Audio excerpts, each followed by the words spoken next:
সুজলা সুফলা শস্যে শ্যামলা আমার এই সোনার বাংলা। বাঙালিকে মাছে ভাতে বাঙালি এই জন্য বলা হয় যে বাঙালির মাছ ভাত ছাড়া আসলে চলেই না। এই ভাতের পিছনে এক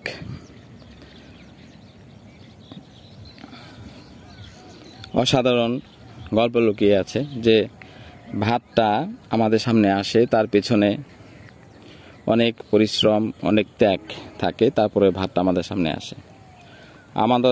আমাদের দেশে যে কৃষকরা আছে তারা রাত দিন মাথার ঘাম পায়ে ফেলে, রোদ নেই বৃষ্টি নেই, তার মধ্যেই এই ধান গাছ রোপণের মাধ্যমে যে শস্য ফলায়, সে শস্য আমরা একসময় বিভিন্ন প্রক্রিয়ার মাধ্যমে ভাত হিসেবে আমাদের সামনে পাই। তাই আমাদেরকে কৃষকের মূল্যায়ন ভুলে গেলে চলবে না, সবসময় কৃষকের মূল্যায়ন করা উচিত।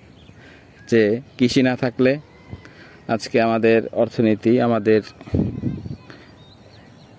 সব কিছুই অন্যরকম হতো। হয়তো বা আমরা যে দাম এখন ভাত খাই বা চাউল কিনি হয়তো বা আরও বেশি হতো। এই জন্য কৃষকের মূল্যায়ন সবসময় করতে হবে। কৃষকের যে ন্যায্য দাম ধানের তা সবসময় দিয়ে দিতে হবে, সরকারের সে ব্যবস্থা করতে হবে। আর আমরা যারা আছি আমরাও কৃষকরে মূল্যায়ন করব। কৃষি, বাংলাদেশে কৃষি না থাকলে আমাদের দেশ এত এগিয়ে যেতে পারতো না। তাই এই কৃষি মূল্যায়ন, কৃষকের মূল্যায়ন সবসময় থাকবে, সবসময় আমাদের করতে হবে। ধন্যবাদ সবাইকে। আসসালামু আলাইকুম।